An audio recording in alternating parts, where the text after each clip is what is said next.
So if you slouch and droop your head, then that means your mind is not very clear, or you're just lost in some inner thoughts. So by keeping the head and the spine in a straight line, that helps to keep the nervous system in its most alert condition, especially for the practice of vipassana, where you want to hear and listen and feel what is coming through your senses in order to understand the impermanence and to be able to, to see our reactions and so on, and to change them. So, and so the exercises help that, the breathing and the exercises help and also your circulation, to have a good circulation, and to be able to, that will minimize pains also, because many pains are due to stiffness and the poor circulation of the prana and so on. So like that, there's those benefits by practicing the yoga, and that's why I do it, and I have been doing it for ever since I started meditating. And that could be the difference between somebody who has sort of just so mediocre meditation and somebody whose meditation can really go deep, because that mind-body connection, I wrote a book about the mind-body connection. Anyway, so it's time to start our program now. And during the questions session, somebody could ask another question about that if they like. So we're going to start with reciting Namo Tassa and the three refuges for those who like. Okay. Namo Tassa Bhagavato Arahato Samma Sambuddhassa. Namo Tassa Bhagavato Arahato Samma Sambuddhassa. Namo Tassa Bhagavato Arahato Samma Sambuddhassa. Buddhaṃ saraṇaṃ gacchāmi, Dhammaṃ saraṇaṃ gacchāmi, Saṅghaṃ saraṇaṃ gacchāmi, Dutiyampi Buddhaṃ saraṇaṃ gacchāmi, Dutiyampi Dhammaṃ saraṇaṃ gacchāmi, Dutiyampi Saṅghaṃ saraṇaṃ gacchāmi, Tatiyampi Buddhaṃ saraṇaṃ gacchāmi, Tatiyampi Dhammaṃ saraṇaṃ gacchāmi, Tatiyampi Saṅghaṃ saraṇaṃ gacchāmi. So friends, welcome to this Wednesday evening Sutta study class. And tonight, the Sutta is going to be on the Mahasihanada Sutta, or translated as the greater or longer discourse on the lion's roar. Now, we went over the Chula Sihanada Sutta a couple of weeks ago, the shorter discourse on the lion's roar. And so this one is a longer discourse talking about some different aspects of the Dhamma, and especially of the qualities of the Buddha. Now, we know that, the five spiritual faculties are faith, and energy, mindfulness, concentration, and wisdom. And also the hallmark of attaining the stream entry is actually, unwavering faith in the Buddha, Dhamma, and Sangha. So, and as a Buddhist, we go for refuge to the Buddha and so on. So having faith in the enlightenment of the Buddha, That means if we didn't think the Buddha was enlightened, then we might not be inclined to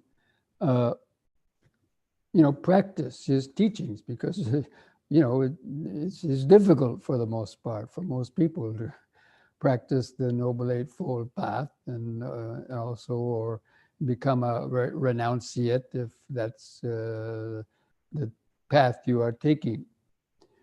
So having faith in the Buddha and the Dhamma and the Sangha. Now some people say, well, I just have faith in the Dhamma. We don't need to have, what's the emphasis on faith in the Buddha? If you just have faith in the Dhamma. Well, who taught the Dhamma?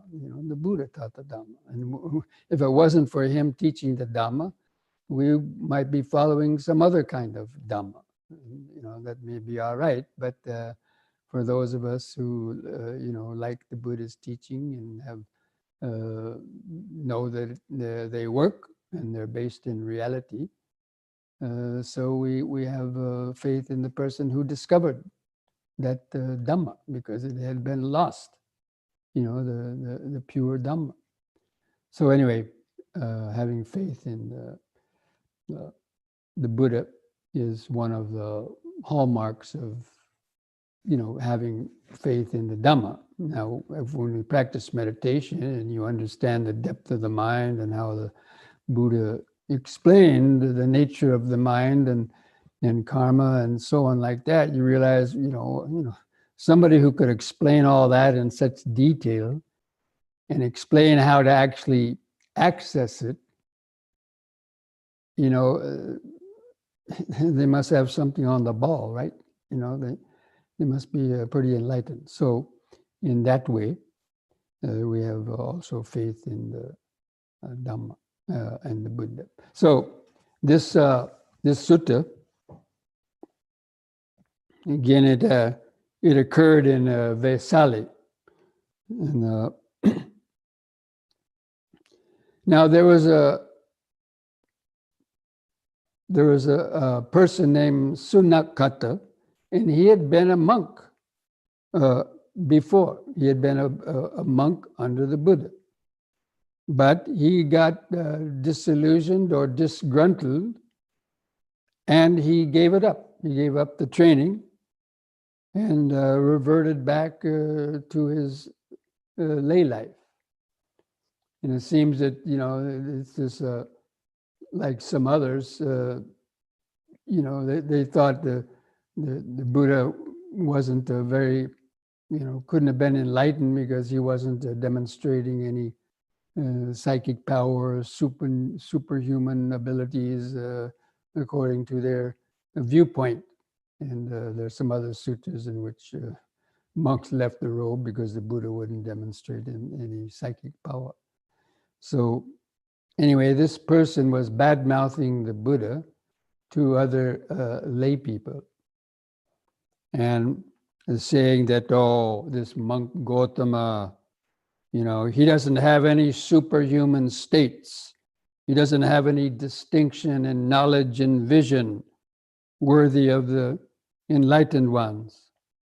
And this recluse Gautama only teaches out a Dhamma merely hammered out by his reasoning, following his own line of inquiry as it occurs to him, not giving him credit for having, practiced meditation and attained the jhanas, all the form jhanas, formless jhanas, and so on. He didn't,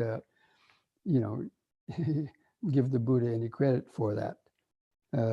Just saying, he hammered out this Dhamma, the Four Noble Truths, Eightfold Path, or something that, he said, that wrote it out or something, or taught it. And then it's very interesting, because then he says, when he teaches his Dhamma to anyone, it leads that person, when they practice the Dhamma, to the complete destruction of suffering.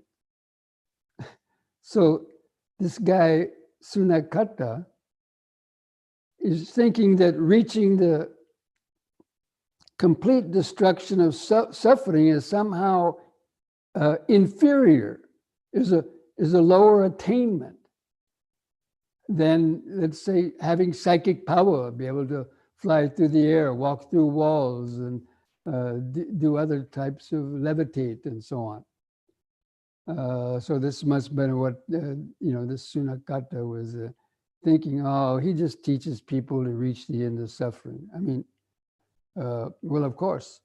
And so that's what he was telling people, So rather than, he doesn't teach people to be reborn with Brahma, and, in the Brahma world, that's, you might have thought that is the highest attainment, or something like that, because people believe that in those days. So anyway, Venerable Sariputta was walking through that Vesali also, and he was passing by this place where this Sunakata was talking about this. And he overheard the Sunakata disparaging the Buddha in that way. And so after that, Sariputta, he didn't go directly and start challenging that person, but he went back to the Buddha and told the Buddha what he had overheard this ex-monk, bad-mouthing the Buddha. And the Buddha replied to Sariputta, Sariputta, this misguided man, Sunakata, is angry, and his words are spoken out of anger.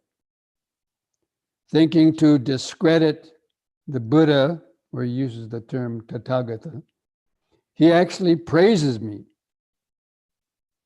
For it's praise of the Buddha, or Tathagata, to say of him, when he teaches the Dhamma to anyone, it leads that person, if they practice it, again, if they practice, to the complete destruction of suffering.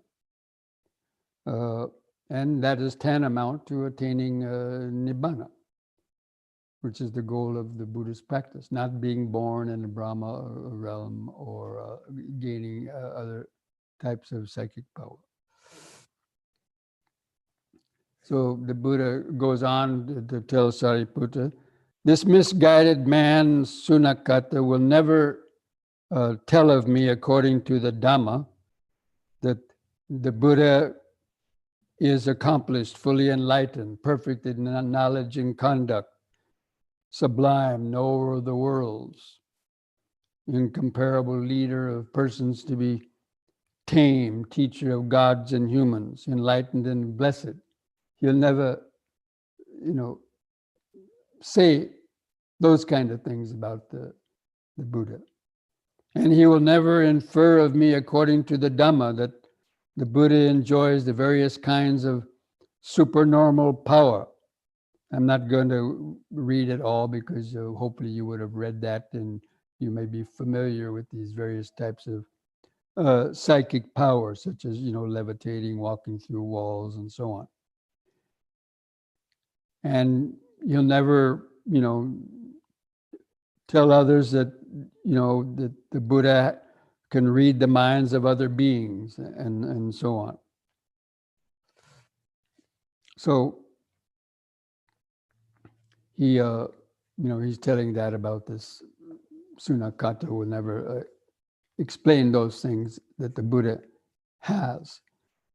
And then he goes on to explain the 10 powers of a Tathagata. So Sariputta, the Tathagata, has these 10 Tathagata powers, possessing which he claims the herd leader's place. He roars his lion's roar in the assemblies and sets rolling the wheel of Brahma. He uses the term Brahma, but also it refers to the brahmacharya life. It refers to the wheel of Dhamma. And then he goes on to explain these 10 Tathagata powers. So I'm not going to also read everything, but I'll read a few of them. It says, here the Buddha understands as it actually is, the possible as possible and the impossible as impossible, and that the power of the Tathagata,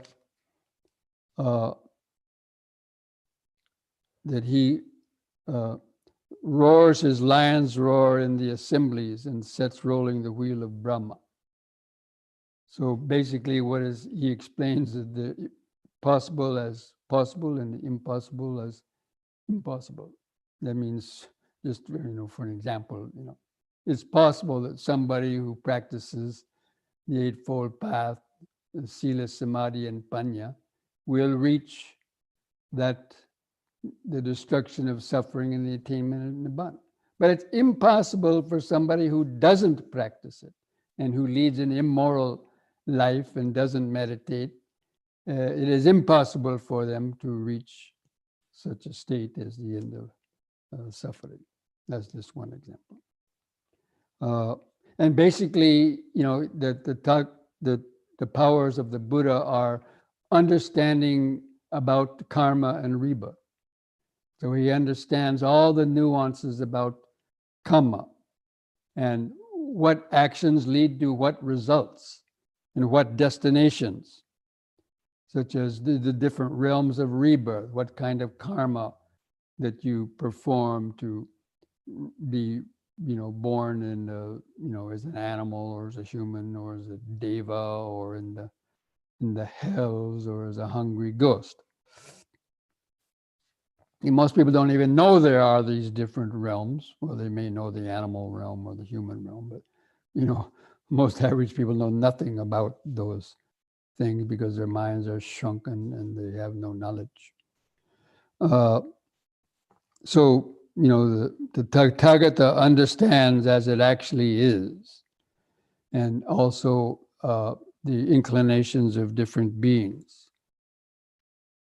And the Buddha understands as it is the defilement, the cleansing, and emergence in regard to the jhanas, the liberations, the concentrations, and the attainments. That too is a Tathagata power, to understand all the different types and levels of jhana and of the stages of liberation and how they are purified and practiced. Not many people, again, most people don't even know anything like that exists, let alone how to attain it. Even the greatest scientists today know nothing about those things. Anyway, and the Buddha recollects, remembers all of his past lives, and how he was reborn from each of those. And also he understands how other people are born and reborn according to their karma. So like that, he talks about all these different powers. And then at the end, especially that he has that knowledge and deliverance of the mind, the destruction of the taints. And he can confidently talk about it in any assembly. So that's his lion's roar. Some people, if they're invited to, give a talk or something or on some very profound subject, then, they may, because they're not confident, if they don't have supreme confidence in it, then, they might not be able to explain it in a way that really, gets people and causes them to, pay attention and listen and to, gain their faith in them.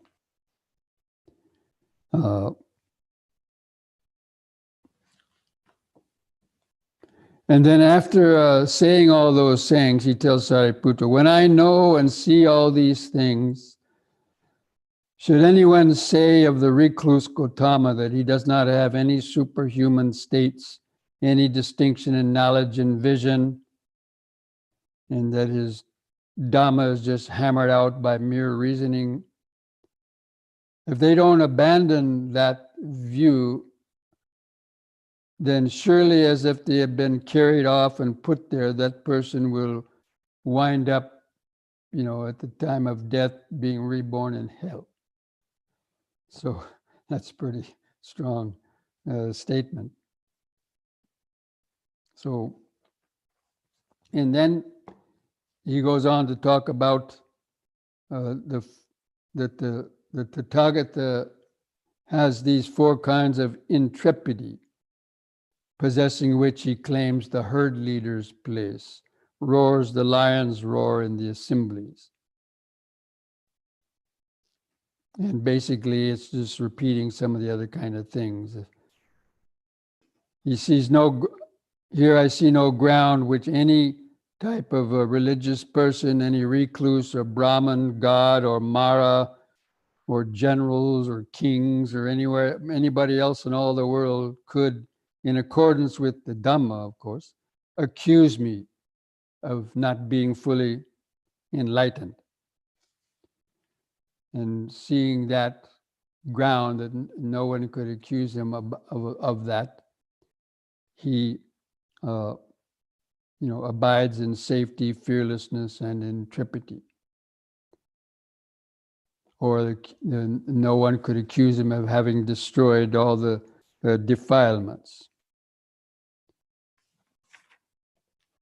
Or his kind of teachings lead to the attainment of enlightenment. And then he goes on to talk about the 8 assemblies. I'm not going to go into all those, but he talks about going into all the various types of assemblies of people. Let's say assembly of or he could go into Congress, or go into there before the King and Queen of England, or go into, the meeting of all the eminent professors and scientists in the whole world, or go in front of all the religious teachers that exist, and be able to talk with confidence about the Dhamma and not have any fear or trepidation about being contradicted or about somebody, being able to prove him false or anything like that. And then he goes on to talk about the 4 kinds of generation. That means of how beings are generated. So the 4 kinds of generation, that there are beings that are born from eggs, right? So we know, chicken eggs and so many kind of eggs. Even the human being is born from an egg, so to speak. But anyway, from an actual egg, pop out of an egg, like birds and so on. And then there's womb-born generation, such as, animals and human beings born from the womb. And then there's moisture-born generation. These are like maggots and stuff like that, are born from in the moisture in the soil from heat and so on. Various types of probably worms and maggots and stuff like that are just born in that way.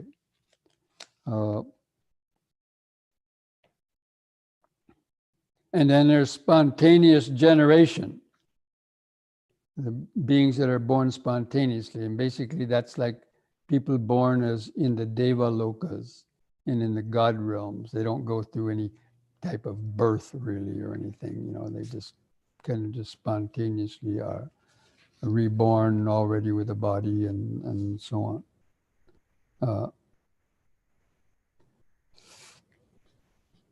Then he talks about the 5 destinations, realms of rebirth. I already mentioned those. What are the 5? The hells, the animal realm, the realm of ghosts, human beings, and the gods. And I understand the paths leading to all these different realms and destination, what kind of karma that one does to reach there. And so, he goes on talking about all these powers of the mind. And then he also, because these, he talks about the Bodhisattva's austerities, the supreme austerities that he had practiced, for those, some years 4 or 5 years or more, practicing asceticism, and he practiced it to the fullest extent, better than anybody else ever could have practiced it. But at the end, he said, these did not bring me enlightenment. Because some of these people, like Sunakata probably and others, they are praising some of these other ascetics for practicing self-mortification. Oh, look at these great ascetics, they live naked and they walk around smearing ashes on themselves, and they just eat very little, and all kinds of, they sleep on beds of nails. Look at them, wow, they must be enlightened or something. And so the Buddha said, no, but some people, they think that is somehow the path to enlightenment. But the Buddha, of course, proved that not to be true. So he took the middle path. And he said he practiced all those types of austerities and extreme asceticism, but realized that, he wasn't able to really practice meditation well, being torturing his body and like that so much. So at the end, while the Buddha was talking, explaining all this, giving his lion's roar, there was one monk named Nagasamala who was fanning the Buddha. So oftentimes there would be a monk standing behind the Buddha, fanning him because it was quite hot, right? So, of course, they could listen to everything the Buddha said. So it was an honor, actually, for monks wanted to do that, because, they could stand right there at the Buddha's ear, and hear everything he talked. So he said to the Buddha, after the Buddha explained all those things, "It's wonderful, Venerable Sir, it's marvelous. As I listened to this discourse on the Dhamma, the hairs of my body stood up." He probably felt that, extreme kind of blissful sensations in the hair of the body to stand up, and that those, kind of ecstatic kind of sensations. He says, "What is the name of this discourse on Dhamma?" You want to know the name of the discourse. And the Buddha replies to him, "As to that, Nagasamala, you may remember this discourse on the Dhamma as the hair-raising discourse." But of course, the title of the sutta was the Greater Discourse on the Lion's Roar. But just like if you were in the forest, walking along peacefully and trying to be safe, and all of a sudden you heard a lion roaring, your hair probably would stand on end as well, out of fear. So that is the sutta. And, some people, again, they might think, well, what is the import of that, for us, lay people, or, what we're supposed to take away from that? Well, one thing, it's, again, as I mentioned at the beginning, it's for helping to generate the faith in the Buddha, and to realize, all those qualities that he had, especially the quality to teach and explain the Dhamma, and to understand the minds of others, and then to be able to know exactly what that person needed to hear at a particular time in order to clear out any doubts and confusion. So, and of course, some people may read this and think, oh, all those powers, that's just imagination, or, bragging, or something like that. But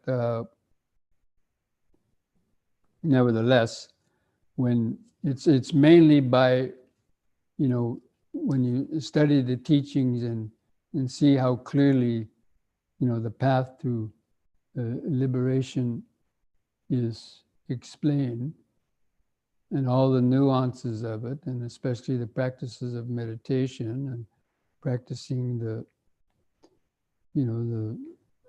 jhanas and the practices of insight meditation, the 4 foundations of mindfulness, cultivating the 7 factors of enlightenment.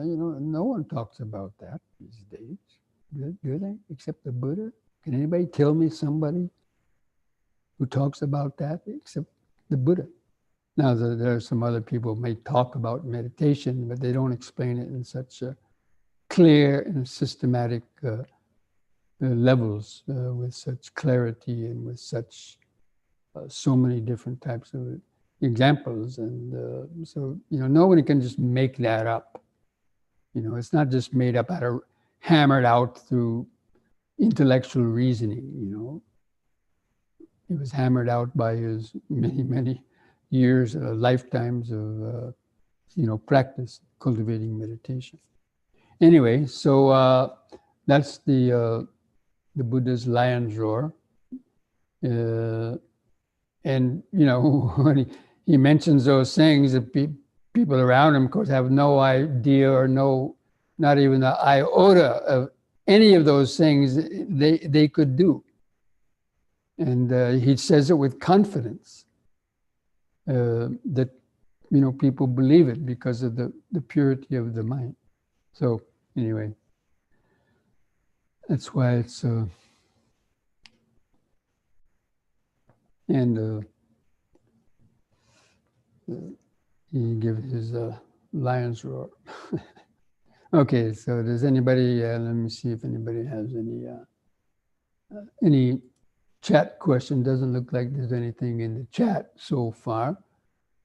Or if somebody wants to, speak up, unmute themselves, then, and ask a question, then, feel free to do that. Could be about this sutta, or it could be about some other, question about, the Dhamma.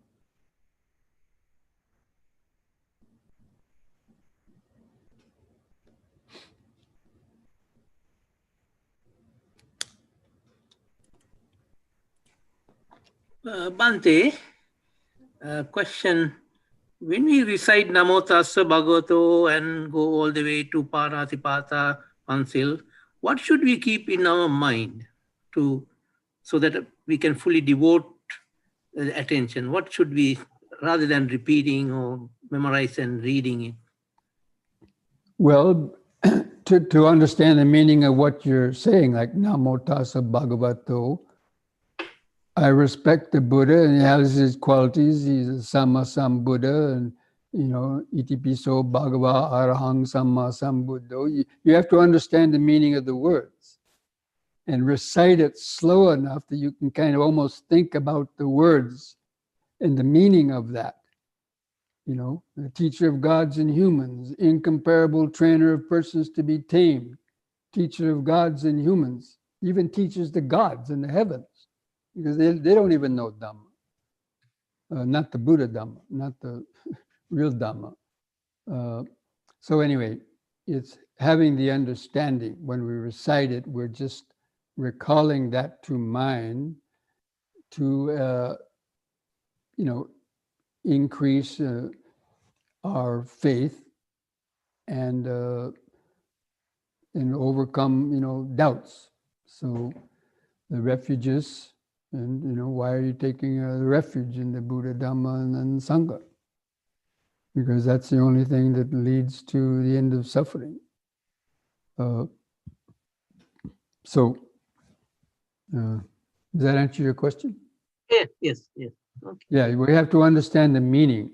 Unfortunately, I know a lot of ethnic Buddhists, they learn all these gathas when they're young, and they might have heard some of the meanings of it, but by and large, you may not really understand the meaning of those things they chant. So it's just, blind recitation. So it should be recited slowly.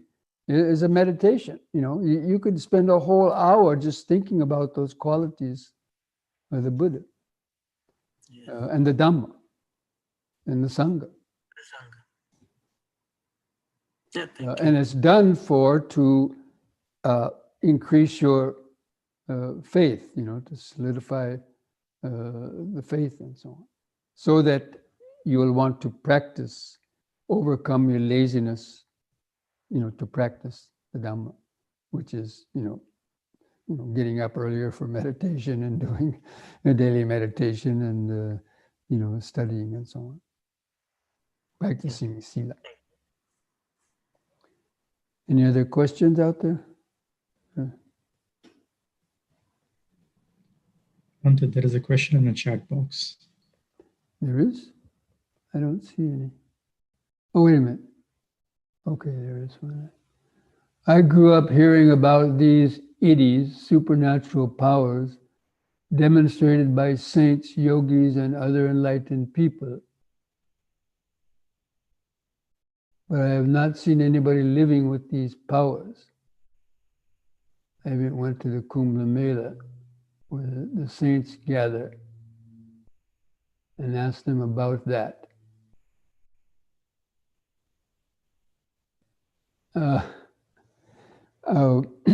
Yeah, I mean, a lot of the so-called saints or sages in India these days, they're sort of just living on the reputation of the ancient rishis and so on that may well have had those powers. And even today within Buddhism, probably you won't find many monks that have all these kind of powers, but there are, there have been some even in the modern day, in Burma and Thailand and other places, monks who, reported to have at least some of these kind of powers. Normally they don't go around telling people about it.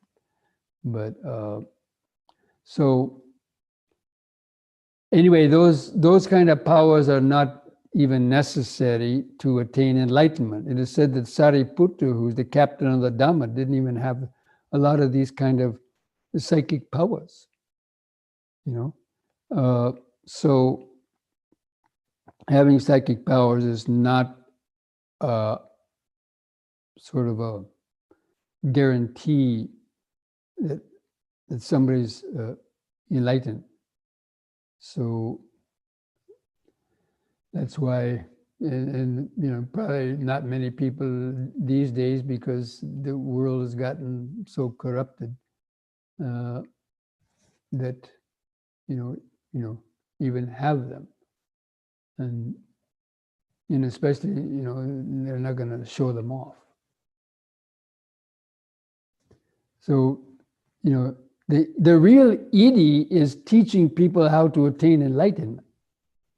Now those saints and sages going around doing all these things, they may be doing these things to gather disciples and other things like that, but they might not have the power to effectively teach people how to, to attain liberation. They may talk about it, but they may not, have those qualities to teach them.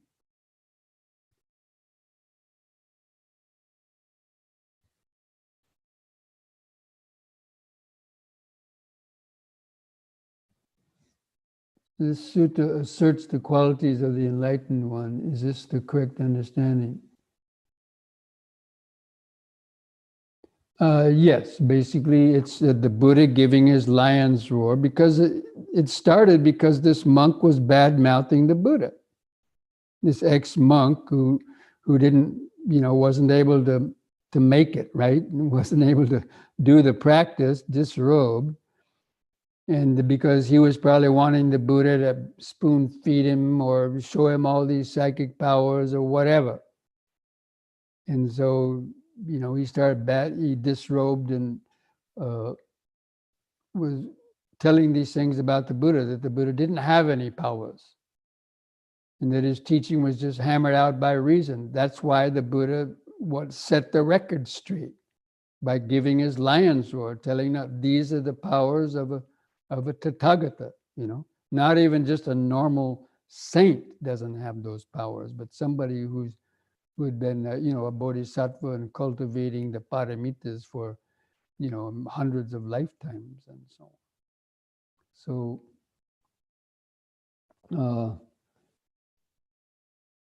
the lion's roar mean in terms of Dhamma and practice, it means we should try to increase our practice so that we begin to directly see at deeper and deeper levels within our own mind, at least the truth about his teaching and about whether practicing concentration and attaining jhanas, practicing sila, samadhi, panya, practicing the Eightfold Path. When you practice that, you see how it changes your life. That's the lion's roar. By seeing how it changes your life through the practice over a long period of time. And the ability to sit down and meditate basically whenever you want, and get your mind into a deep state of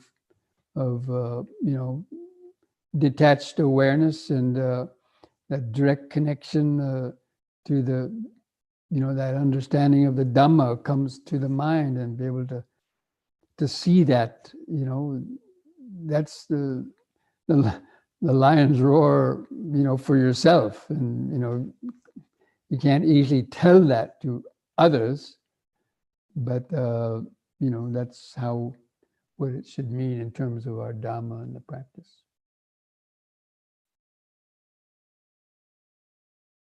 This other chat question: are there devas around us? There are many deva stories out of Asia, but rarely from this part of the world. We invite the devas to be around and potentially protect the practice of the Dhamma.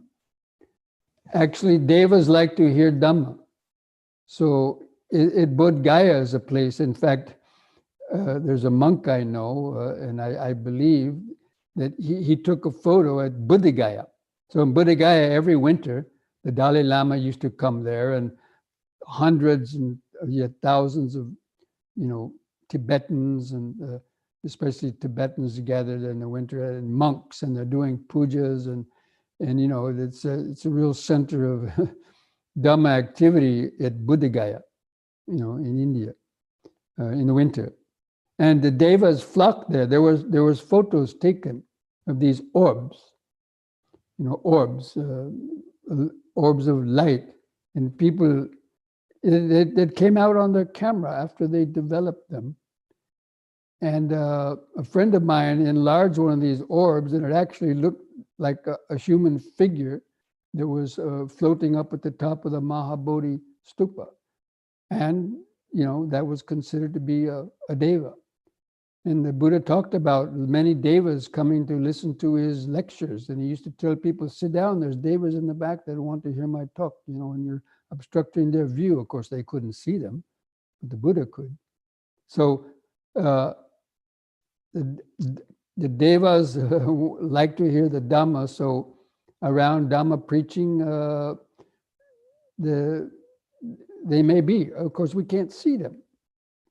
And I'll just tell you a story from my own experience. I used to teach at the Southern Dharma Retreat Center in North Carolina. This was in the 90s and so on, and up until 2010. And it's in the forest, and they have a nice meditation hall. And I was, conducting some 3-4 day retreats there.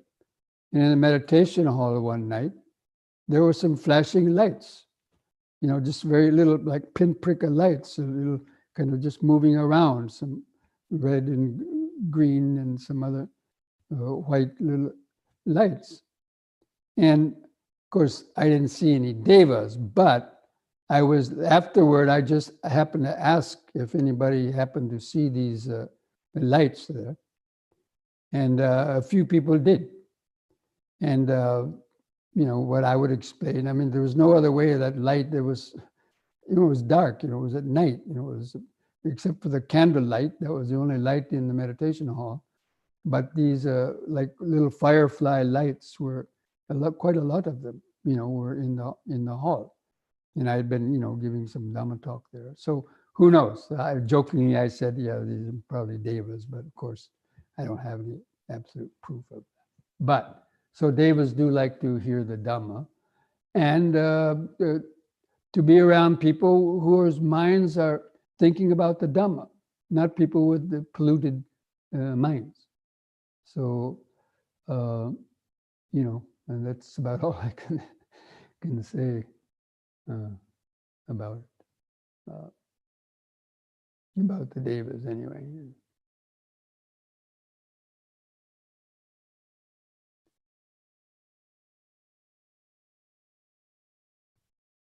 Is it possible for humans to be spontaneously born? Does this happen as a result of karma? Now, in this sutta that we just went over, the Buddha did mention that, said some human beings could be spontaneously reborn, but probably they would had some psychic powers, or there's also stories of nagas who manifest in a human body and on the earth. So they could change their form from some naga form or something like that, or a deva form. Even like Sakra, the devas, they could assume a human form, come down and assume a human form. So that would be, a mentally, spontaneously generated body. Of course, they wouldn't stay as a human being long. They would come down for some reason, and then they revert back to the Devaloka. So anyway, they're said to be these kind of, as possible.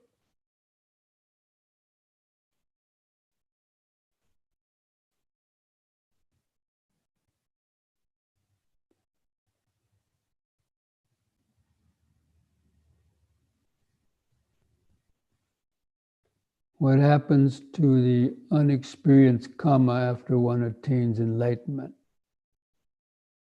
Does it lose potential to fructify? Yeah, basically when you attain enlightenment, you burn up the seeds of so much karma. Now the karma that has to be experienced, like I gave an example last week, or on Sunday, I think, about Mahamoggallana, who had attained enlightenment, but he had killed his parents many lifetimes before and hadn't kind of fully paid off that karmic debt. And then some people wanted to kill him, and he realized, okay, that has to happen, so he allowed these people to kill him to pay off that karmic debt. So there are, just a few karmas, like killing the mother or father, wounding a Buddha, killing an Arahant, creating a schism in the order, that have to come for fruition. Many others can be burnt up. The seeds of those karma can be burned up by attaining the 4 stages of enlightenment. Like Angulimala, who killed 1,000 people. I think it was more like 100, but anyway, killed all these people, and yet he still attained enlightenment, and the most harm he got was people throwing stones and sticks at him and hurting his body in that way, but it's hardly nothing to atone for killing 100 or 1,000 people. So like that, yes, you can burn up the seeds by attaining enlightenment.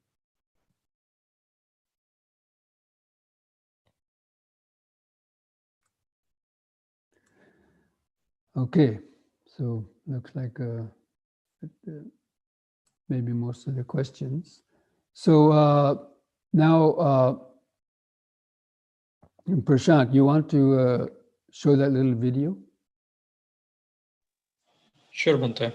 Now, last Sunday, for those who've been attending these Zoom sessions, on a kind of a regular basis, last week I mentioned that the memorial Couti that I had been building in the memory of my mom, and that many of you had donated money to help with the building of the Couti. It's finished now, and I've been staying a few nights in it myself just to kind of test it out and then see, what little bugs needed to be worked out in it in terms of, something. And so on. So I've made a little video of it so that people could just to see it. And so I thought I would have Prashant kind of put that on here. So I think you can see it there on your screen.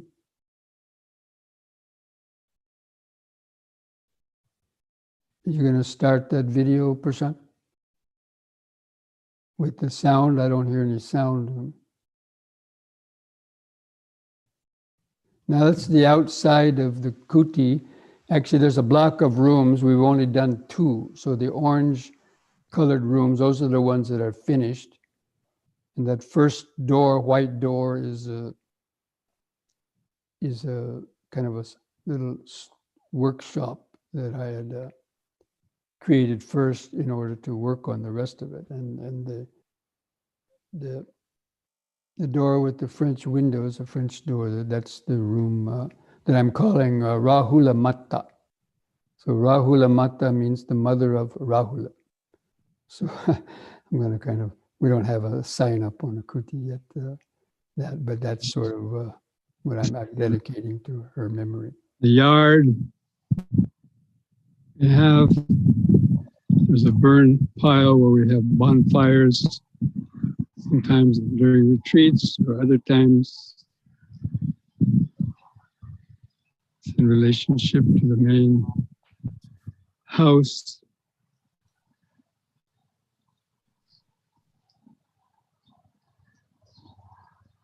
Now we're going to go visit the inside of Bhante Rahula's mother's memorial Couti. In Pali, we would call it Rahula Mata Couti.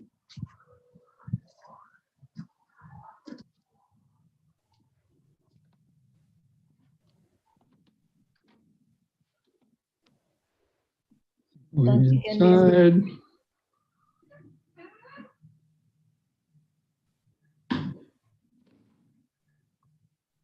There's actually the main wall with a painting of the Himalayan panorama. It shows a replica of Mount Everest. There's a monk meditating. It's supposed to be me, I guess. It's one of my favorite spots to meditate. There it shows a tiger and a deer, both looking at the meditating monk. The tiger is getting some peaceful vibes.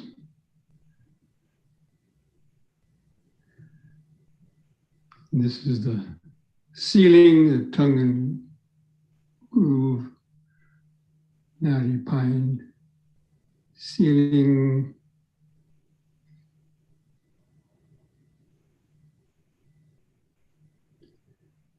The back wall is an interesting pattern.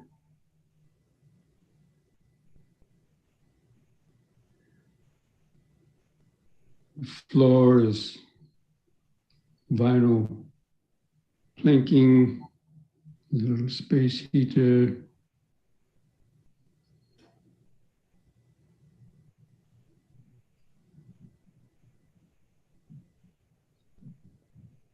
The other wall is finished, furnished very simply.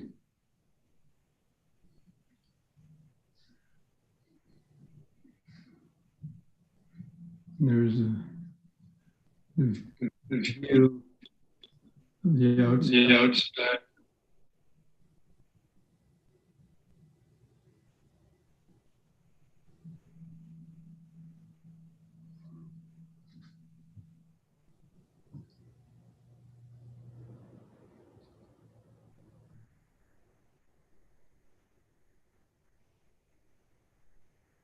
So friends, that's the Couti, and if you're able to come here, in the future, once this pandemic situation goes away, you come for a retreat, self-retreat, and you can probably, if it's not already occupied, or you can stay in that Couti for a few days and enjoying the ambience of it.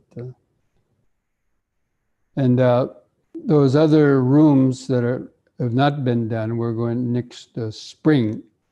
Then I plan to we plan to put a bathroom in one of those rooms, and then two more Couti rooms for retreat rooms too, but they won't be so big or so probably elaborately or nicely done as that one. But so the project isn't over yet. But so that's what we're. That's the plan. And so I want to thank all of you who've donated for that project, so we can get it done. So in a good time. Okay, so let's go ahead and take a little break now to use the restroom. The question that did you do that painting, Bhante? No, I don't have that kind of skill to do that painting. That painting was done by a lady named Martha. She is from Colombia, and she had been spending more than a month painting that. And then a couple of days after she finished it, just last week, she flew to Colombia to spend a few months in Colombia with her family, and then come back. Yeah. So no, she did that painting. Okay, so let's take a few minutes break and then come back and do a few stretching exercises and then have our meditation. Okay?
Okay, friends, then we'll have our a little session of some breathing and stretching exercises to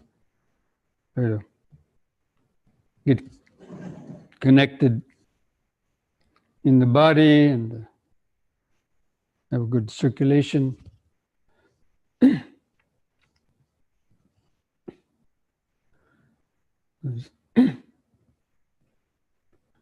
Try to stand straight, feel your feet pressing the floor, relax the shoulders and arms at the sides, try to keep the chin lifted up, level to the floor.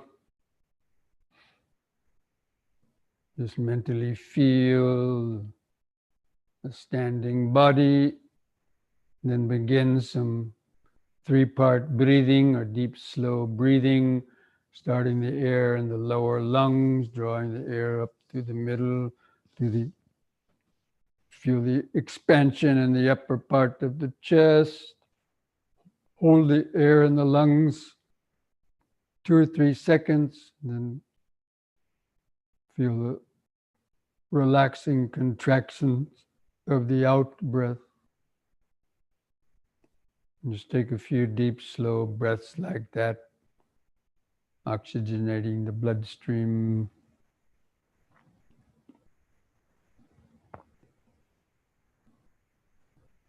We coordinate these movements with that deep, slow breathing. Just breathing in, letting go of the past and future. Breathing out, sitting here and now. Breathing in, letting go of the past and future. Breathing out, standing here and now.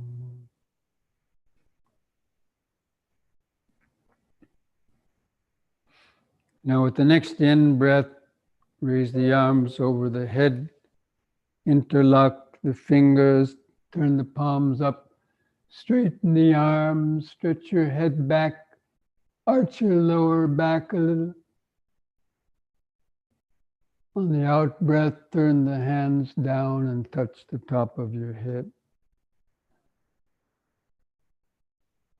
And again, in breath, palms up, straighten the arms, head back, bend back a little.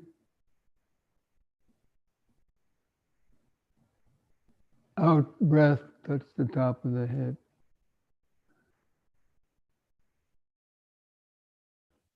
Again, third time, hold that upward stretch longer.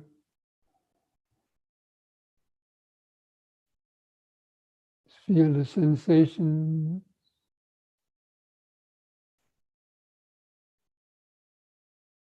Release the fingers and the out breath, arms back to the sides. Just relax. Just keep feeling the body. Don't let the mind wander in thoughts. Just feel the increased body sensations. Just feel the feet pressing the floor. Just remember standing, present moment of the body.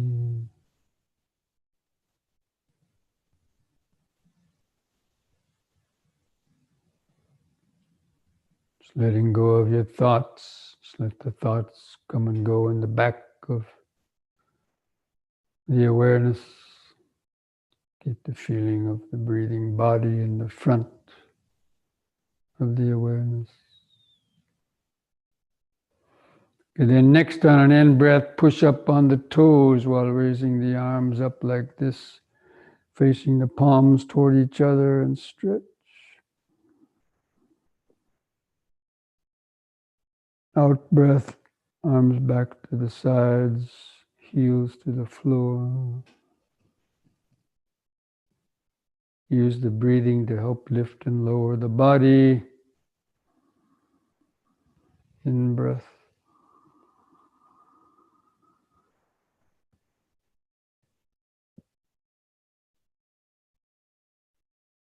Out-breath.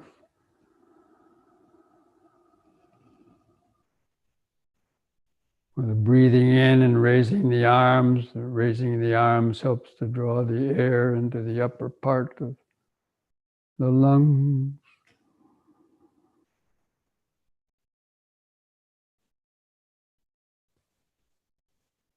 Out.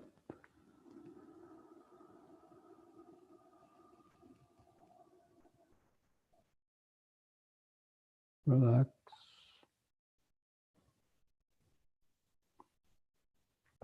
Just feel the increased body vibration sensations.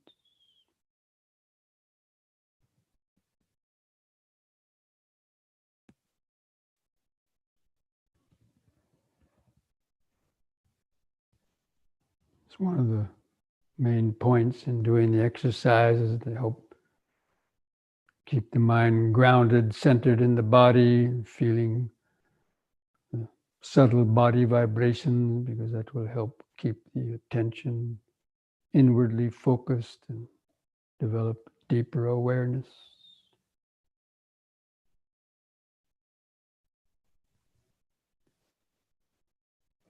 Okay, next we'll do knee bending.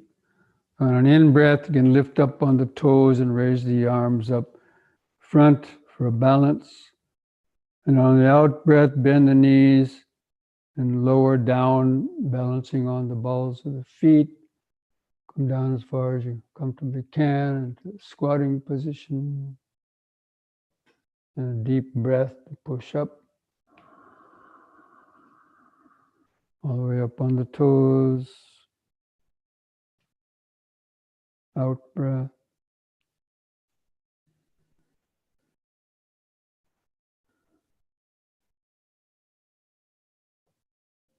In.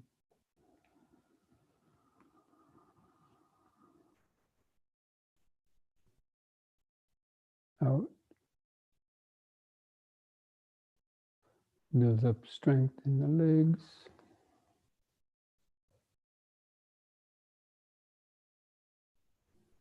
In.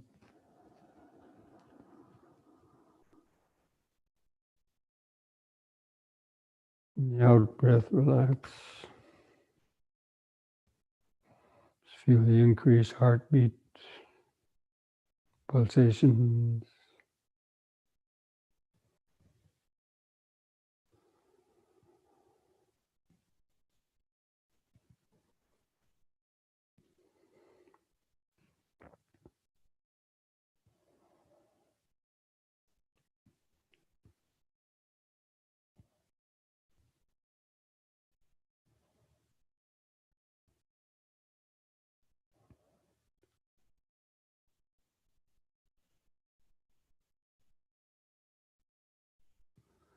And next we do side bending. On the in-breath, raise both arms over the head.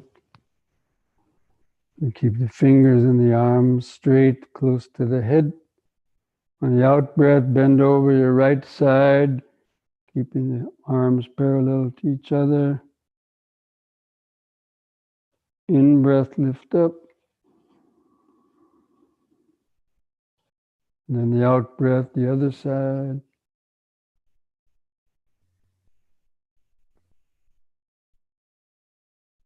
In-breath. Again to the right, out-breath.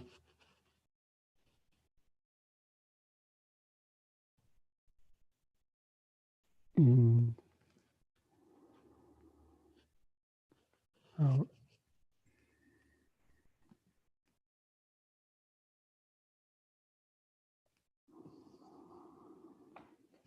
Once more to each side, out-breath.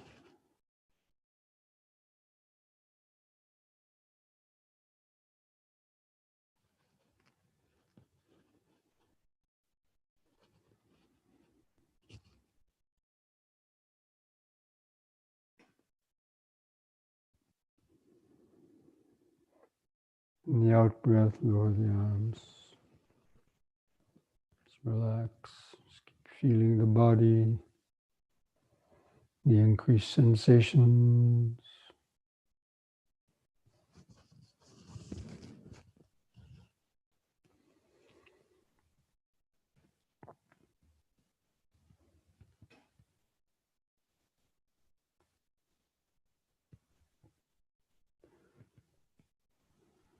And then lastly, we'll do the head turning. On the in-breath, turn your head to the right. Try to look over your right shoulder and turn the eyes to the right. Look at something on the wall behind you. The in-breath, turn 180 degrees back to the left. To look over the left shoulder, turn the eyes to the left. In-breath back to the right. Concentrate into the neck vertebrae, imagining, feeling them loosening up.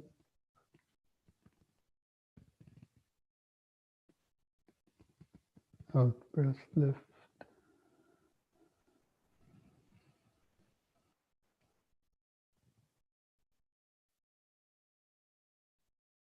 Once more to each side.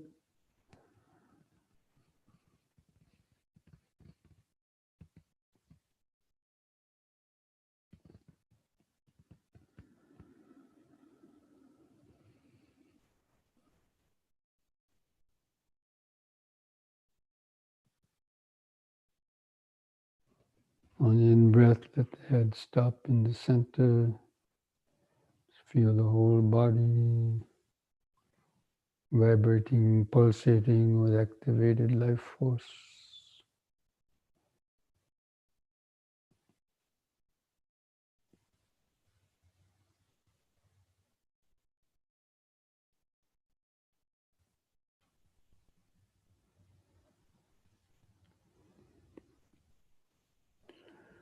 Okay, so now we'll come back and get ready for the sitting meditation.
Okay, so yeah, I'm going to turn my video off so that you keep your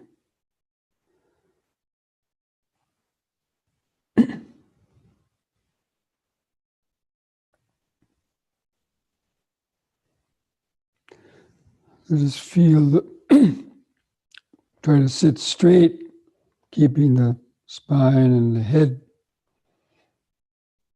in a straight line. Gently close the eyes.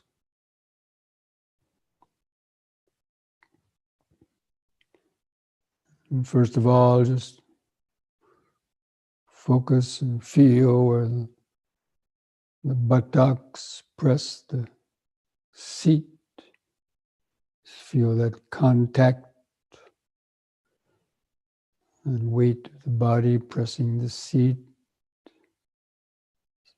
Feel a different sensation.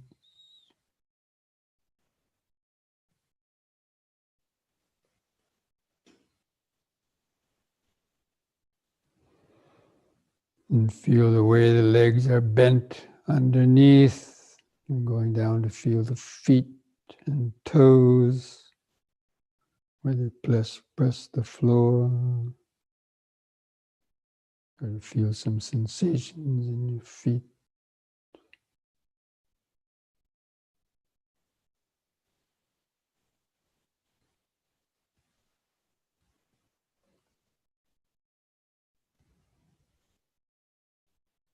Now feel your hands touching together and the fingers, or where they touch your legs. Try to feel the outline of your thumbs and fingers.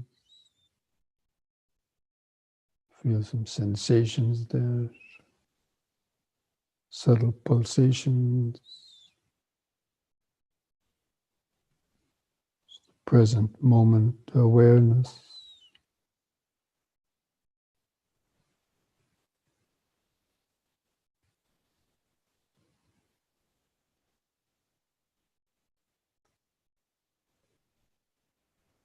And feel your shoulders, relax the shoulders. Feel the weight of the arms hanging from the shoulders. And feel where the clothing touches the skin of the shoulders, arms, the chest.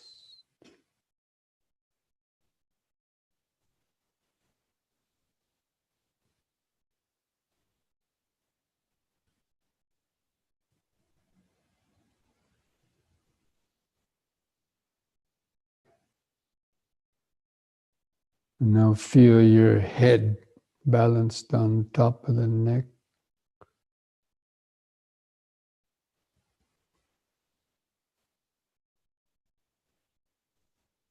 Just feel your face, sensations on your face.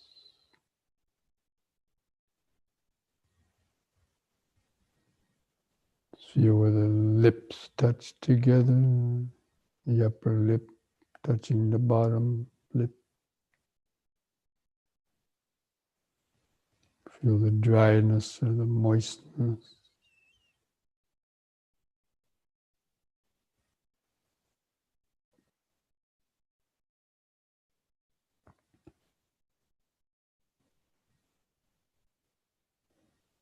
Feel the tongue laying in the mouth.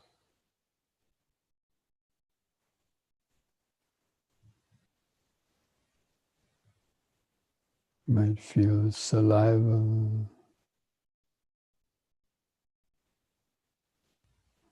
or the teeth or gums. Different sensations.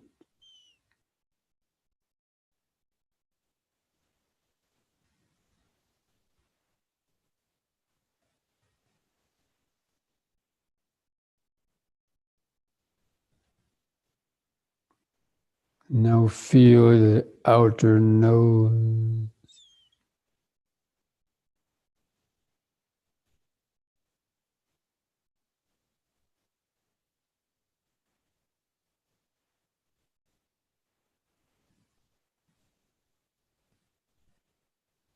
And take a few deep, slow breaths and see if you can feel the air moving through the nostrils.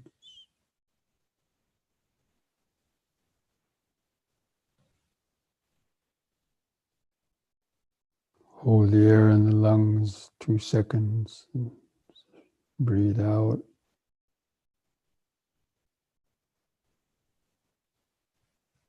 feeling that passage of air in and out of the lung.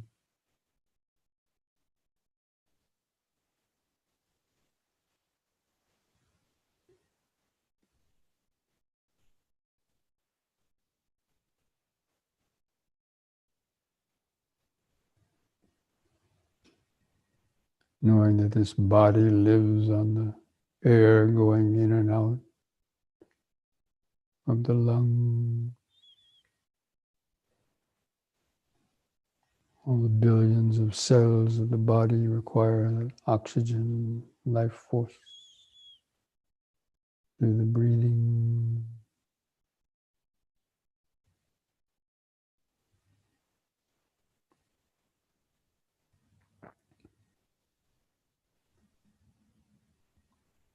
And discontinue the breathing, the controlled deep breathing. Now just feel the eyes and the socket, and the eyelids stretched over the eyeballs. Lots of little sensations in the eyes.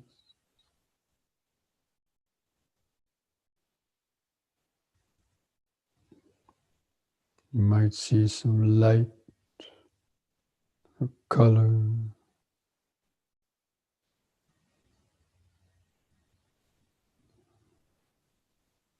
or just darkness.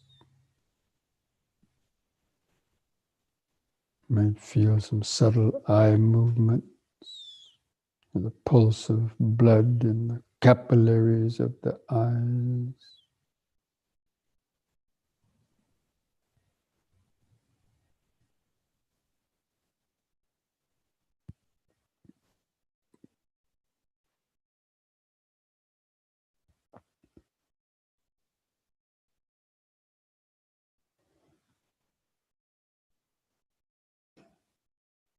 Relax the eyes.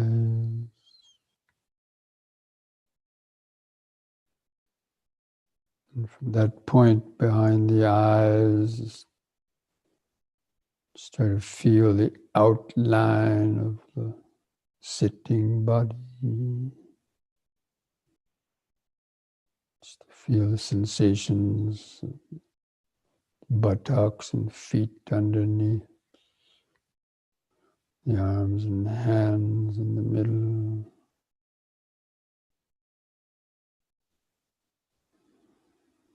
The head on top.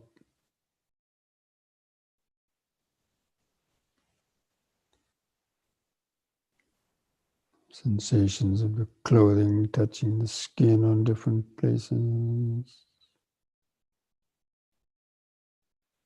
just rest the awareness there on the body. You should be able to feel so many of those different sensations all in one glance.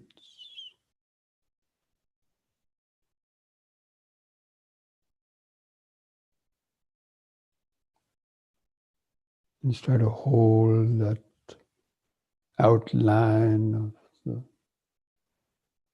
sitting body in the mind's eye.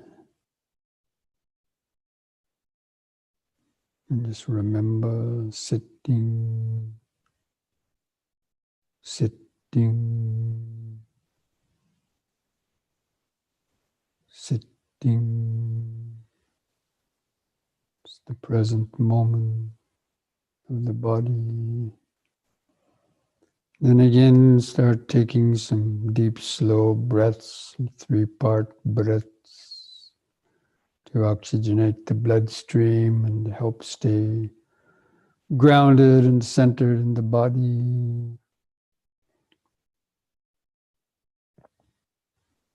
Just take a few deep, slow breaths, thinking like this to yourself. Just breathing in, letting go of the past and future.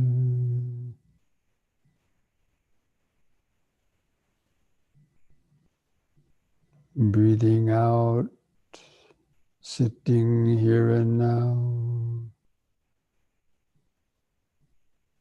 Breathing in, letting go of the past and future. Breathing out, sitting here and now.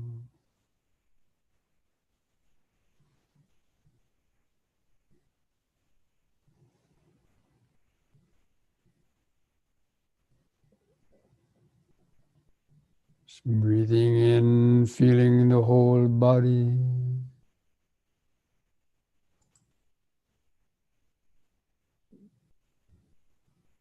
Breathing out, feeling the whole body.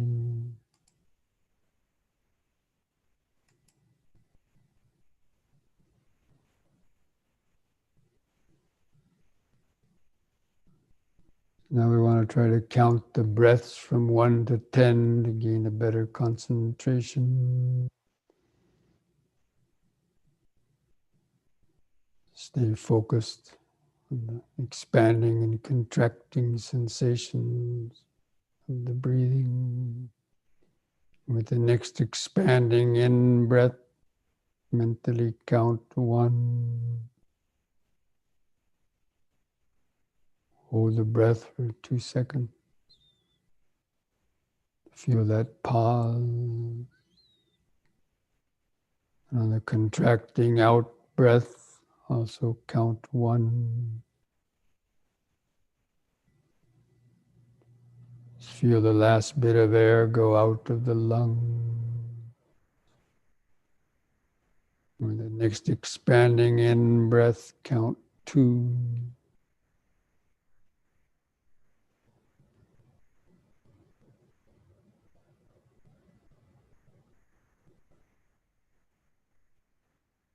The contracting out breath, 2.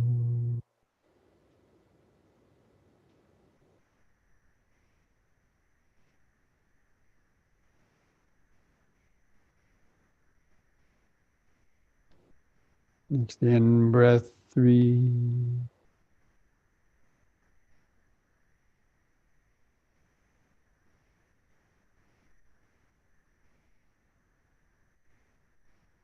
Out breath, 3.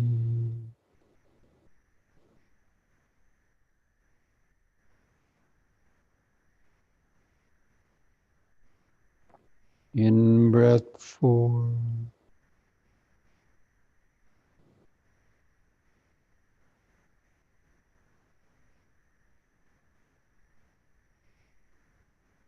Out breath, 4.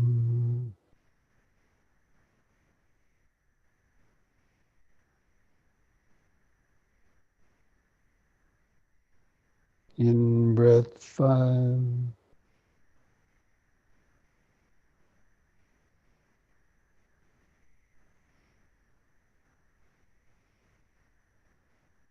Out breath, 5.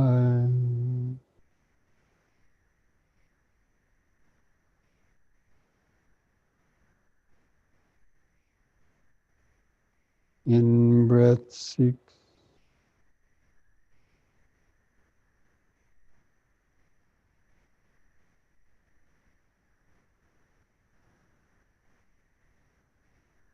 Out breath, 6.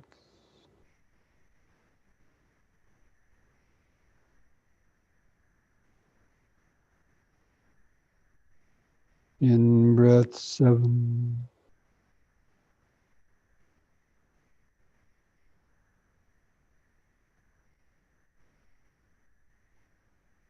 Out breath, 7.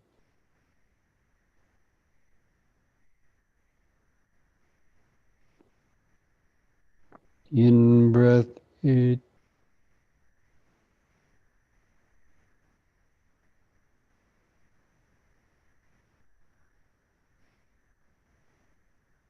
Out breath, 8.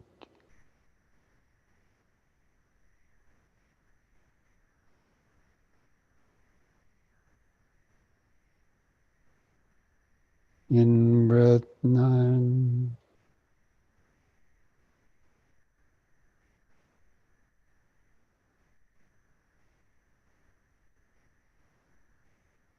Out breath, 9.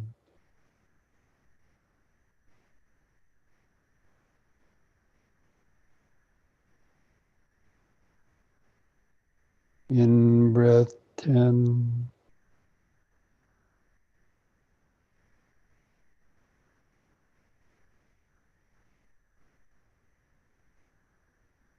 Out breath 10.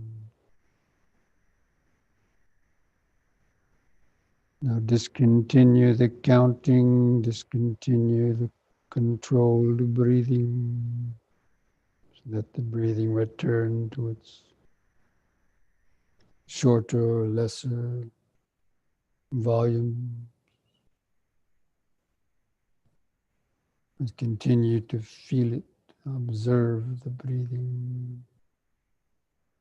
Try to keep the attention focused on the subtler movements of the abdomen, the stomach, rib cage, your chest. You feel sensations in those different places.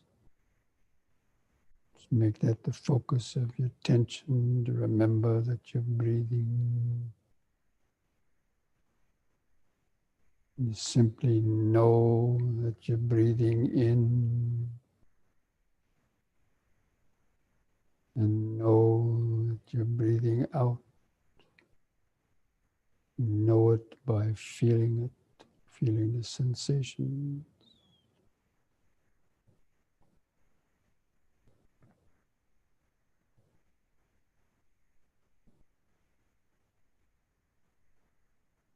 And try to notice the brief pauses between the breaths.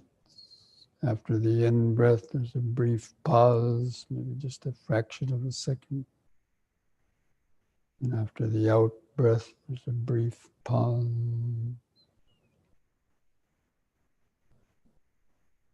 It's important to notice the pauses so that you'll be there for the next in or out breath.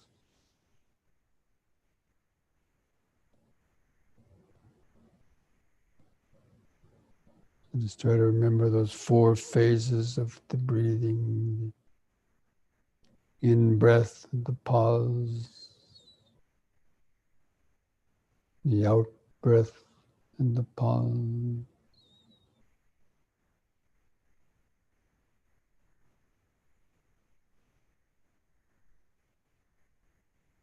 Feel all the little different sensations.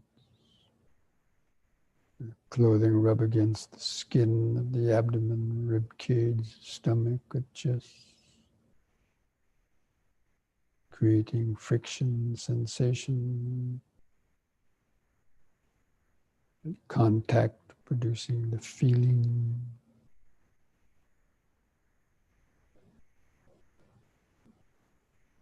And you perceive that feeling as, oh, I'm breathing in.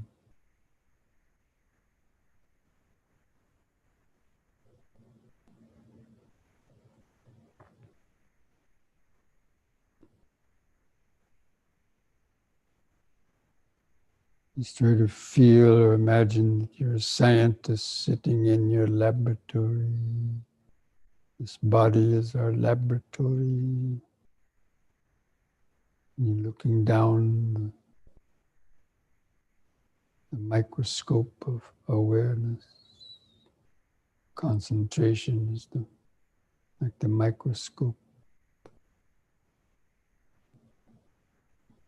Looking inside the body. And try to notice how each breath is different. Sometimes longer, sometimes shorter. Sometimes you feel it more in the abdomen, sometimes you feel it more in the rib cage or chest. It's always changing.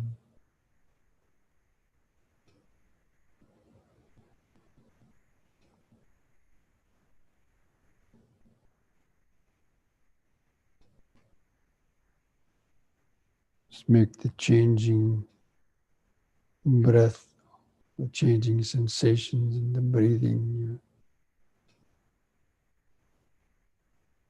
focus of investigation, scientific investigation.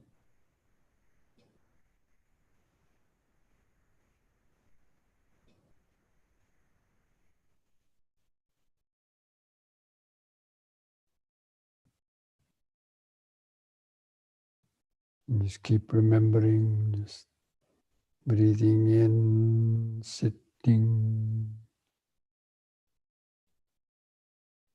breathing out, sitting, breath by breath, moment by moment. This breathing body is the natural connection to the present moment, to the here and now.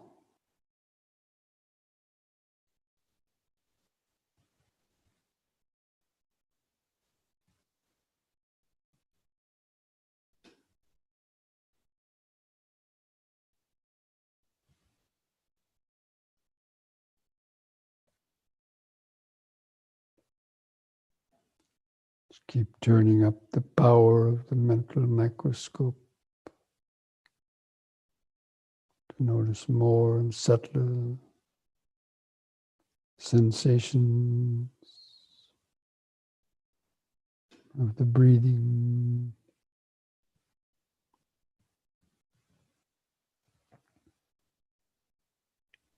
Even while feeling the breathing, you might notice other sensations on the body, little prickling or itching sensations on your face or arms, legs.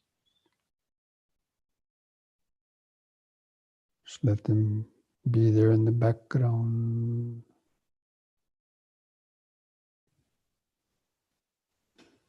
Just notice how they're just changing. As the breath is changing, all the other sensations in the body are also changing.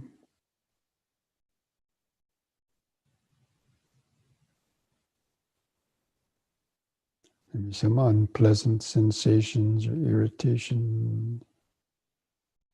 Maybe some pleasant sensation.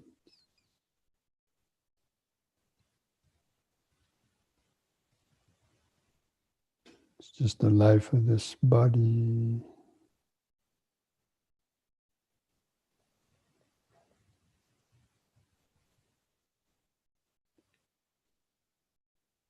And what are all these sensations? Or just the interactions of millions, billions of cells.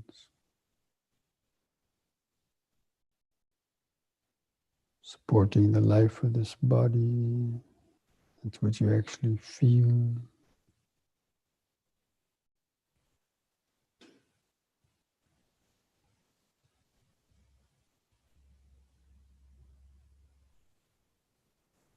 Four elemental sensations of the body.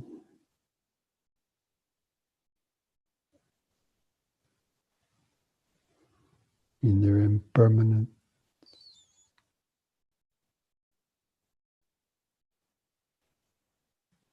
Just breathing in, sitting.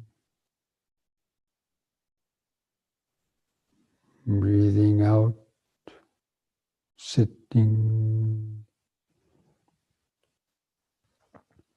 This life process of the body continues on its own. It's the silent world beneath the skin.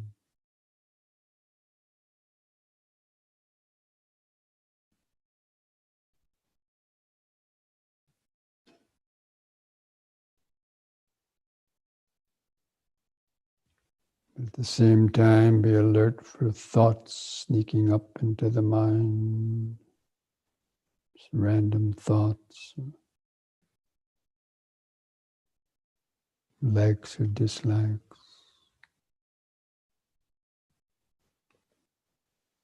Just let those thoughts come and go in the back of the mind.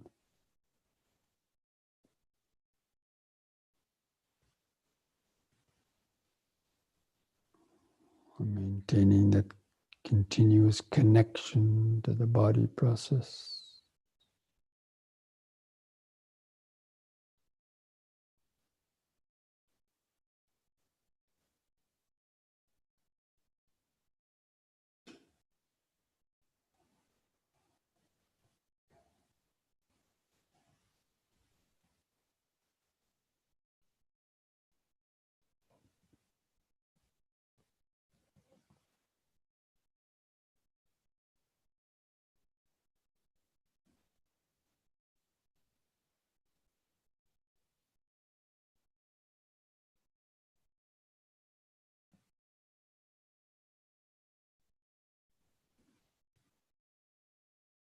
you get caught up in thinking, recognize it as thinking. Just gently let go of the thoughts. Take a deep breath, come back into the body. Coming back to in, sitting.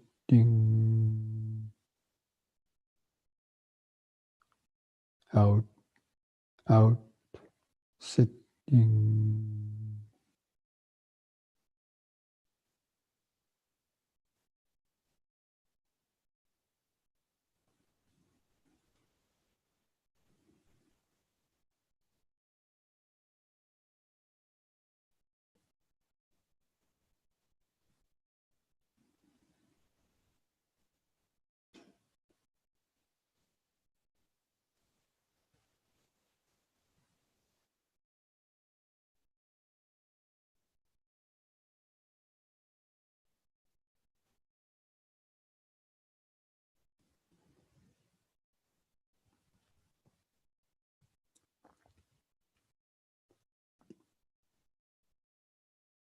Keep turning up the power of the mental microscope to notice more and subtler sensations, subtler thoughts that are moving in the back of the mind. And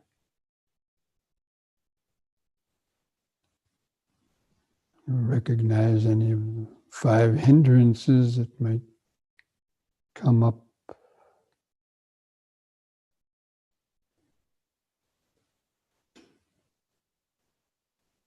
Applying the appropriate antidote.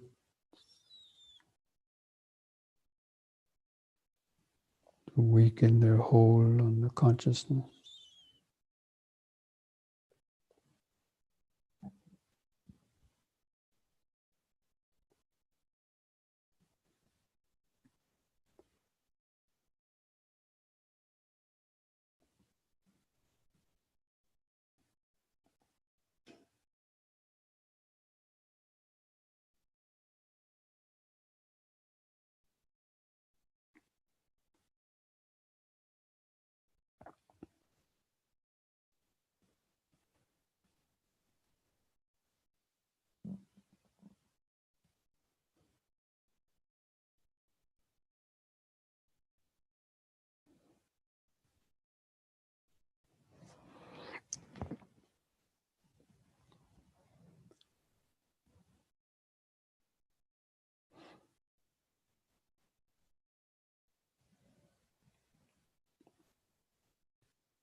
The mind is calm enough, and so try to recognize the 5 aggregates as they're coming and going, as material form, this is feeling, this is perception, this is mental activity, ego consciousness, I, me, mine, thought.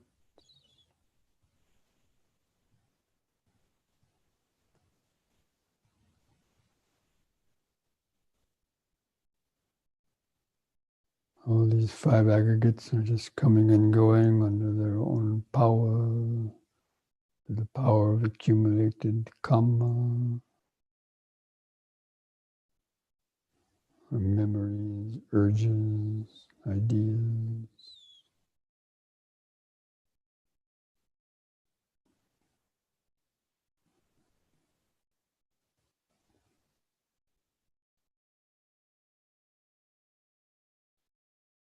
Just cultivating that detached, onlooking awareness.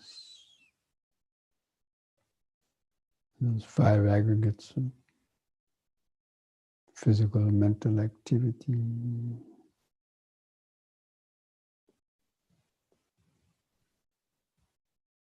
their flow of constant impermanence, change.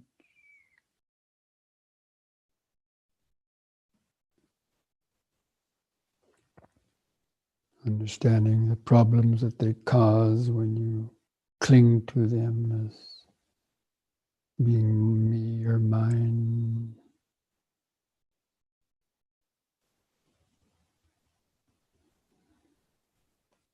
The karma we've created in the past because of clinging to these aggregates as me or mine, or desires or aversion.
If you have a good concentrated awareness, the flow of impermanence,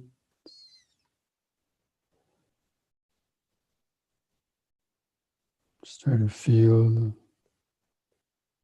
the body-mind process is just an empty house with nobody home to answer the call, knocking at the doors and windows.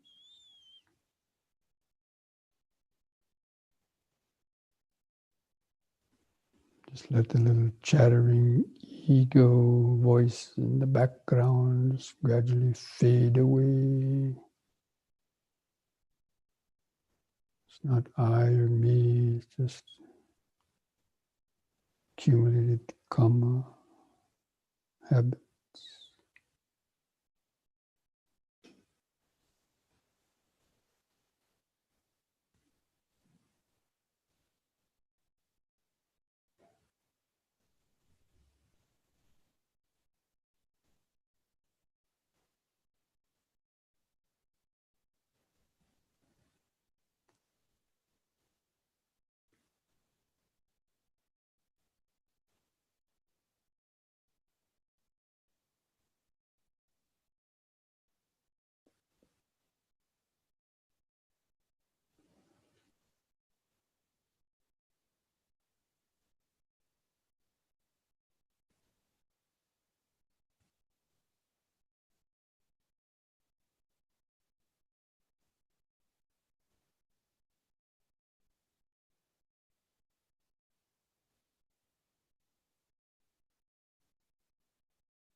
Breathing in, sitting. Breathing out, sitting. Sensations come and go.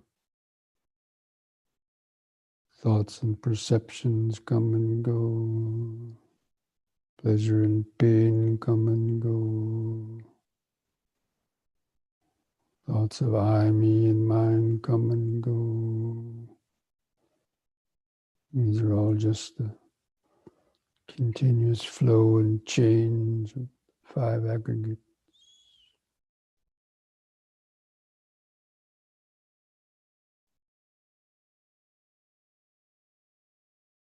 just underneath all of that change, impermanence, or chaos, is the parallel dimension of knowing, of the now.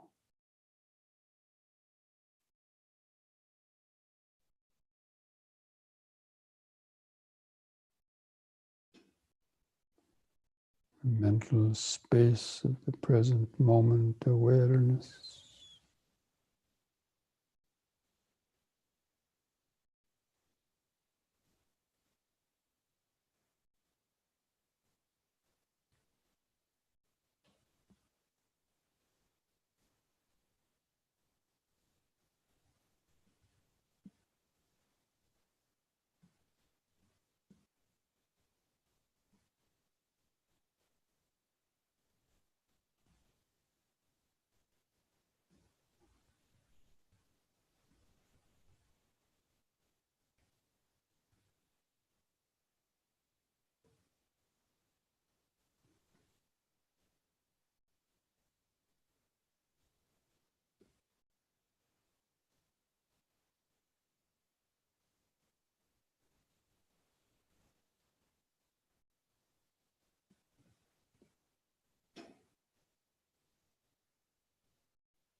So what perception or thoughts arise in the mind from that contact, sound contact?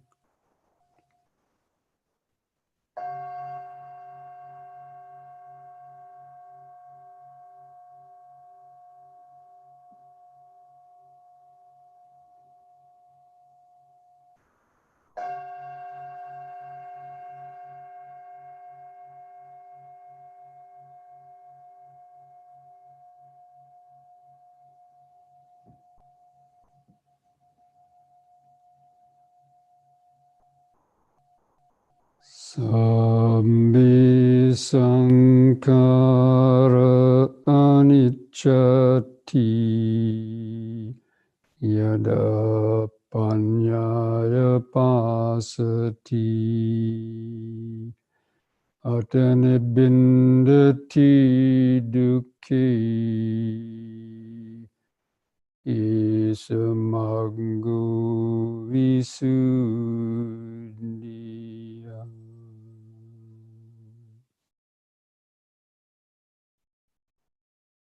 All conditioned things, the five aggregates of this body, mind, and world are impermanent. They arise only to change and pass away.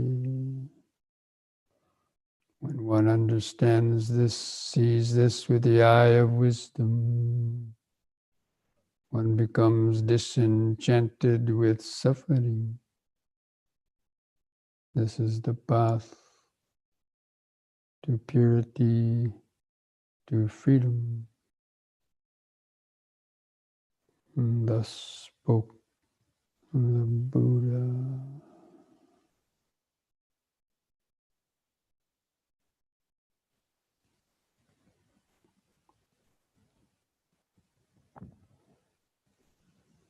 Okay, now as usual, let's spend the last few minutes of the meditation and sending out metta vibrations, thought vibrations, friendliness, best wishes to our own 5 aggregates of body and mind, and to all other beings. So kind of sit up straight again and begin doing some 3-part breathing. After breathing in, expanding the chest, hold the air in the lungs several seconds to feel or imagine that oxygenating blood going out to all the cells of the body. That being the sending metta to the cells of your body, that life force. And on the out breath, just imagine that as a healing power, relaxing the body and mind into the present moment. Just take a few more deep, slow breaths like that. Just imagine those increased body sensations of oxygenated blood. Just imagine that as a metta permeating your body, brain, nervous system, healing, soothing life vibration. Just cultivating the thoughts that may I be well, peaceful and wise. May I have the patience, strength, mindfulness and wisdom to meet and overcome all difficulties in life. I continue to deepen my understanding of the Dhamma and the practice of meditation to help free the mind from confusion and suffering. May I be well, peaceful, and wise.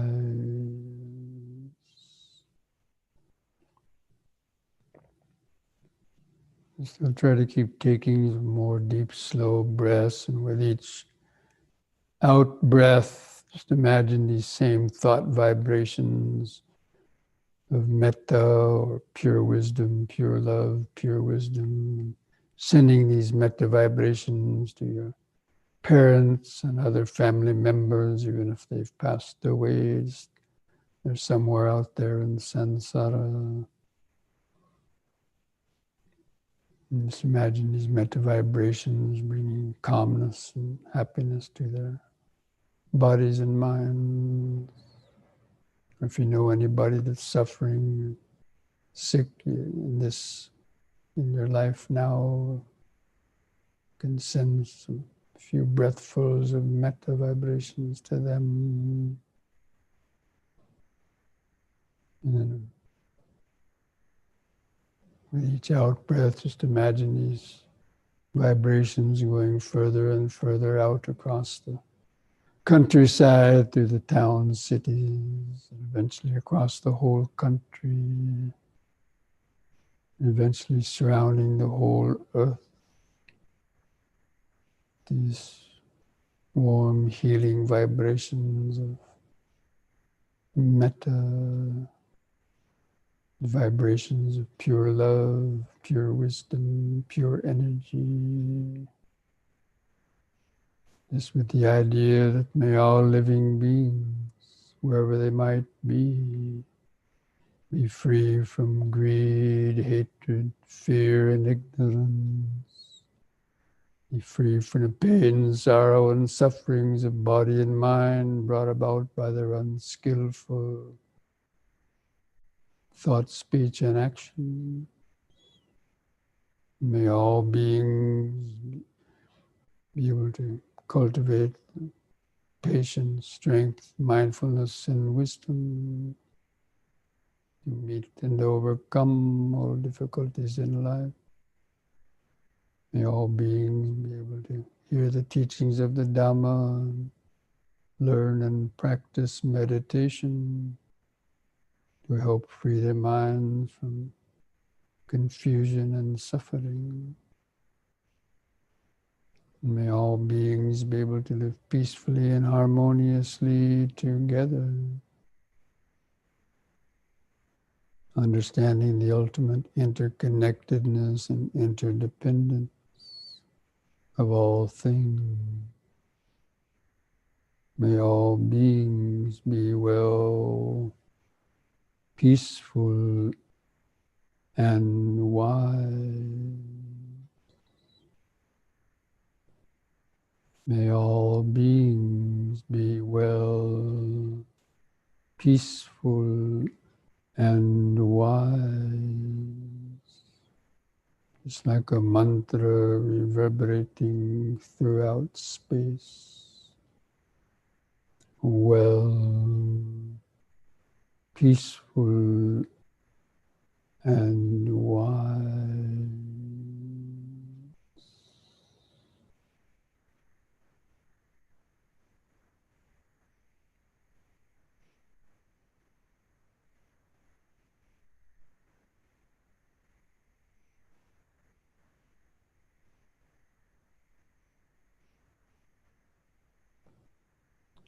Now, for those who like, you can join in chanting the word sadhu 3 times slowly, chanting sadhu on a long out breath. So breathe in.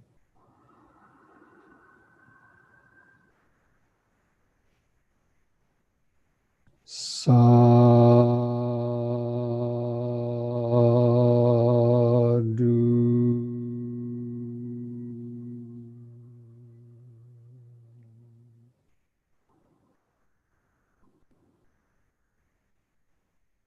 Sadhu.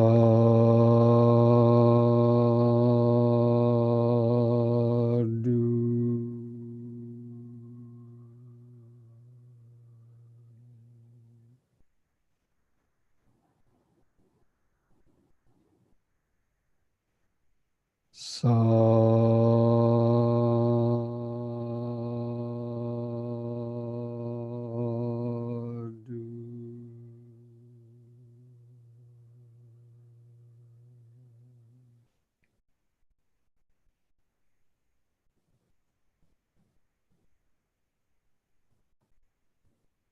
Now place the hands at the edge of your knees. Take one more deep in breath and stretch the head back while pulling your hands against the knees to arch your lower back. Hold it a few moments.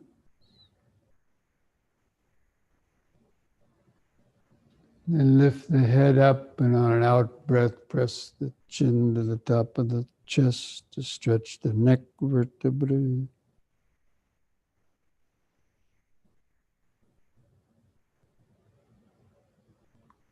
And lift the chin up level with the floor on an in-breath.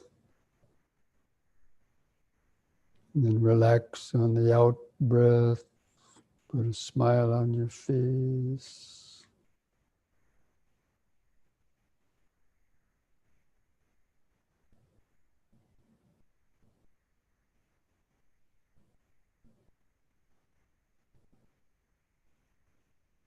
Okay, friends.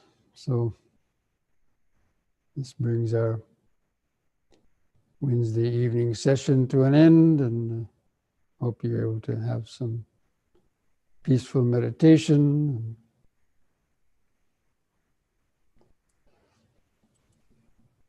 So just remember, mindfulness a day keeps dukkha away. Sutta a day keeps confusion away.